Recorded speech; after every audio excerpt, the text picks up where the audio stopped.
Welcome back to Without a Curse as we continue our 6-week process of previewing each of baseball's 6 divisions. This week we head to the NL Central and we talk to Nick, who is in charge of the very popular Cardinals blog, Pitchers Hit 8th. Nick, how are you? Thanks for coming on the show. Doing well today, Alex. Thanks for having me. And some of you listeners out there may notice that the sound quality of Nick's voice is fabulous because, Nick, I conduct a lot of interviews on the show, but all of them, believe it or not, have been via phone. You are the first person I've interviewed on Without a Curse who's also on Skype, so you're making history. How do you feel? Sounds great. It makes me glad that I've invested in this equipment that we use for our own podcast. Oh, there we go. Again, back with Nick from Pitchers Hit 8th here on Without a Curse, talking about the NL Central. So, Nick, what we like to do is we like to start at the bottom of the division, usually work our way up. And with the NL Central, let's start with the Houston Astros. This is their last year in the division, moving to the AL West in 2013. It seems as if they've finally begun that rebuilding process, but man, oh man, it looks like it's sure going to be a long road ahead for them. Yeah, I think you're right. I'm not sure how many of your listeners are aware, but there's actually some pretty close ties now between the Cardinals organization and Houston, them having hired Jeff Luhnow away from the Cardinals, as well as several of the other smart folks that were in the front office in St. Louis. So it'll be interesting to see how they, number one, how they're able to rebuild that franchise. Luhnow had some very successful drafts with the Cardinals that they're reaping the rewards of now. But I think it's going to be a huge transition also, obviously, going over to the AL. You have to deal with the DH, et cetera. So it'll be interesting to see how they transition in the next few years. Again, we're talking with Nick from the Pitchers Hit 8th blog here on Without a Curse. Absolutely, the Astros seemingly remaking their front office. The Pirates still have the same front office. Neil Huntington still the GM over there. They continue to aim for that 500 season, and they actually had a surprisingly competitive first half of the season last year, Nick, as you know, but then they tailed off in the second half of the season. Will 2012 more resemble the first half for the Pirates in 2011 or more the second half for them?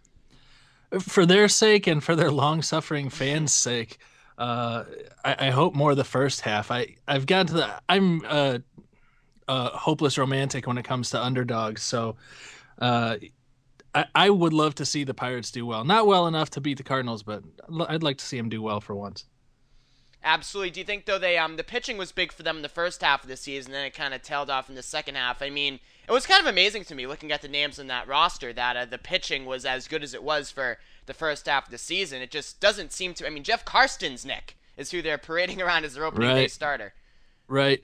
Yeah, and they make the deal for Burnett, and he turns around and winds up hurt right away. It's just, it seems like one bad break after the other for that organization. And then, like you said, Kevin Correa pitched out of his mind in the first half last year. I think was an all-star if I remember right. Yeah, he was. And so I think the pitching will be the big question. You know, obviously they locked up McCutchen for a while. They've got some good bats, some good young players coming in on the offensive side of the ball, and for whatever reason their pitching hasn't seemed to pan out. So hopefully that's one of the things that starts to click for them soon. Here in Boston, Nick, as I'm sure you might imagine, we're very interested in Chicago Cubs due to Theo Epstein joining them. How big of a factor is now having Theo in that division? How is the division different? Is it different?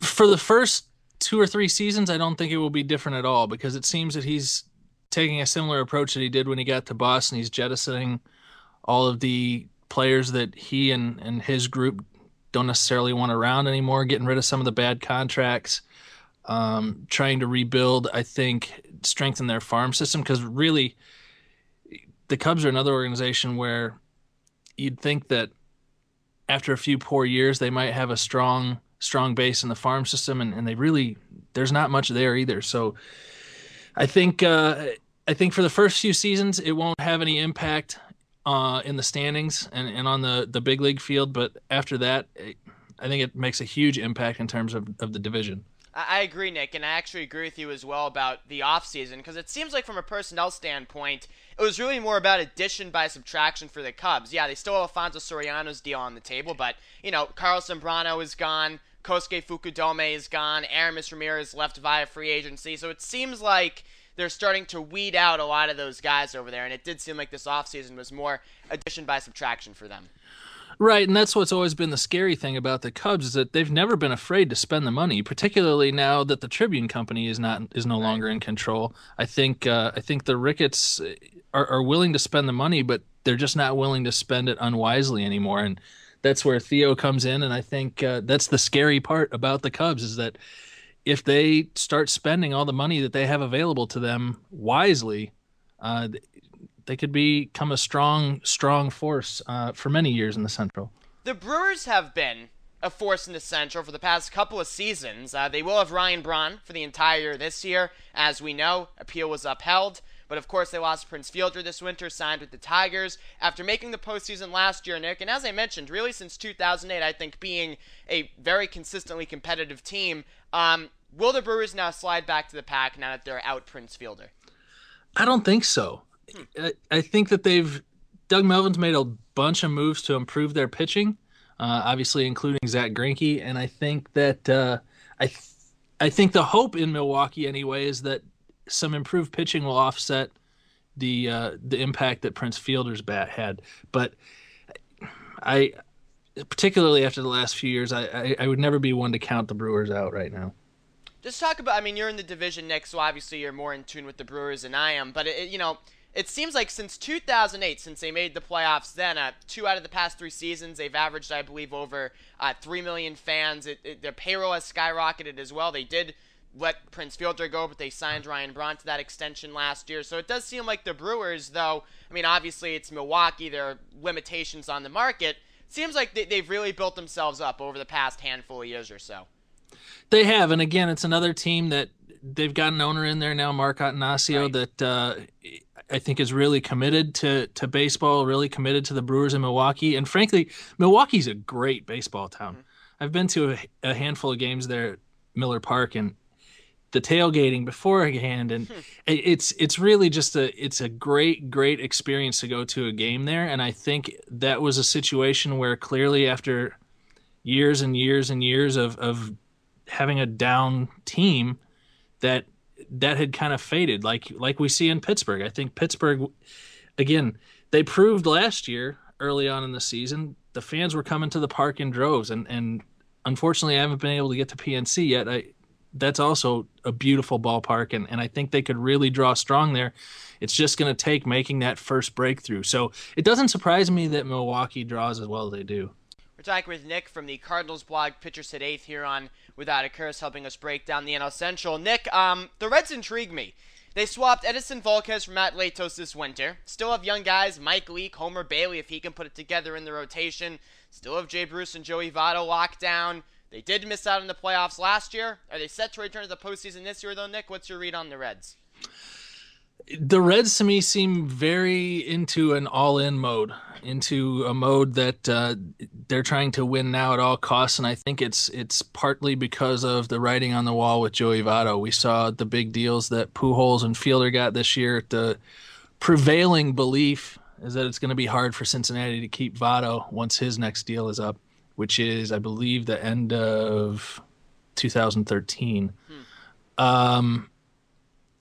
And again, the former Cardinal tie-ins across the NL Central with Walt Jocketty there. Right. We as Cardinal fans have seen this before. You trade the young guys for veterans, and they win.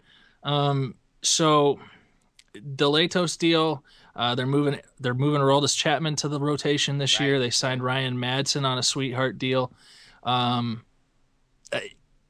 Again, it's a team that I'm not willing to count out. They certainly could win, and particularly in the NL Central, as we've seen in past years, all it takes is a couple of breaks the right or wrong way for it to make or break one of these teams.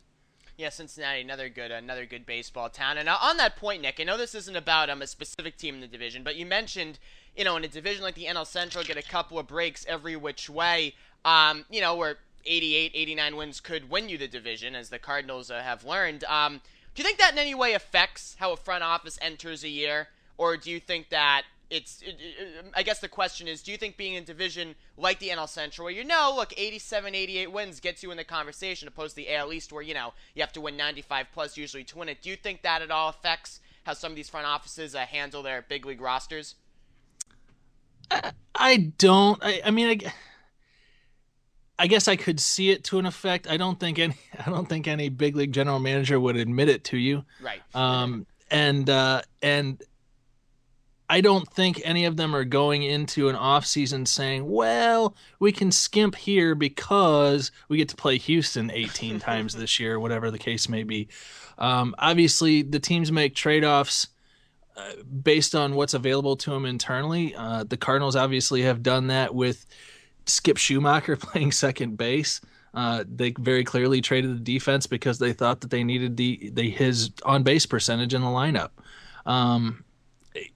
Whatever rewards or failures that causes, I think could be a product of you can succeed more easily with a move like that, maybe because you're playing Houston 18 times a year, and maybe the failures are more magnified because you're in such a division where you'd think that a really good team should be running away with it. Back with Nick from the Cardinals blog, Pitchers Hit 8th here on Without a Curse. Nick, speaking of those Cardinals' final team, last year's World Series, from my perspective, was one of the best in recent memory. Must have been that much more thrilling for you, though, as a Cardinals fan, to directly take part in that. I just want to say, I thought last year's World Series was awesome, and I was an unbiased observer during it, so I can only imagine how St. Louis and the people around there felt. Yeah, I couldn't eat for like 2 weeks. Really? It's one of those things where, like you say, it's easy for me to realize and recognize a great game when I see it. Like watching the last night of the regular season, and I'm flipping back and forth from channel to channel to channel because there's 4 games all going on that all have a direct impact. But that was awesome too. I mean, when Gorey hit the home run right after Crawford dropped the fly ball, I mean, that was perfect. Right. So I'm watching that game and thinking, wow, this is really great. But then when I'm watching, say, Game 6 of the World Series, and the Cardinals are the team that's about to go home, I was ready to throw up. It's just sitting there, nervous as can be, and unfortunately, I'm one of those types of guys that lets myself get a little too emotionally invested in it, where my knees are shaking just as bad as, or I would hope worse than the guy in the batter's box. They're not supposed to be nervous in those situations, right? No, absolutely not. All cool, calm, and collected. As we know, no idiosyncrasies with baseball players. But about the Cardinals, though, Nick, as you know, they lost Albert Pujols. First of all, how did that play in St. Louis? Pujols leaving the Cardinals for $250 million in the Angels. Surprisingly well, in my opinion, in terms of the fan reaction, which I assume is what you're asking about. Right. I think the team played their cards the right way, and I'm not sure that we'll ever know the truth about the numbers and various offers that were made, and each side kind of said their piece afterwards, trying to keep their name out of the mud, and everyone's kind of moved on at this point. So I think that the fans in St. Louis partially realized that Pujols was going to have to really want to stay in St. Louis, and by that I mean not in the manner of saying, hey, I would have stayed there if the numbers were right. I mean, it was going to affect his bottom line. And I think the fans recognize that. I think the fans truly believe that the team extended him an offer that was fair and that wouldn't cripple the team. And then I think there's also a good number of them, if not the majority of fans in St. Louis, realize that at 41, 42 years old, if this guy's on the roster making $25 million a year, it's going to be a problem for the St. Louis market. Right, absolutely. Just curious about that. And also curious, Nick, about this the outlook on this roster now without Pujols. Lance Berkman is back. Carlos Beltran acquired maybe to help replace some of that production. But Adam Wainwright is back in the rotation. As you know, he was out last year. So does this roster take a real significant step back without Pujols, or with Beltran coming in, Berkman still there, a guy like David Freese going to be developing, they make up a lot of that offense, and hey, Adam Wainwright's back in the rotation. So how does the roster look without Pujols? I think they can be as good, if not better. They've got a lot of really cheap, useful, interchangeable arms for the bullpen, so I don't think you'll see the same issues that they had early on last year. I mean, really, if a guy is struggling, I think every single pitcher in the Cardinals bullpen, save for maybe McClellan and Zepchinski, all have options. Well, that might change. The bullpen managing might change with LaRussa gone, though. You might see more. Yeah, it might. It might. But my point being is that if one of them struggles, they'll just option him to Memphis and bring up the other guy who could have just as easily made the team out of spring, but they just don't have the numbers for him. Right. So I think that'll be improved. I'm looking forward to hoping for a big breakout year for Jaime Garcia.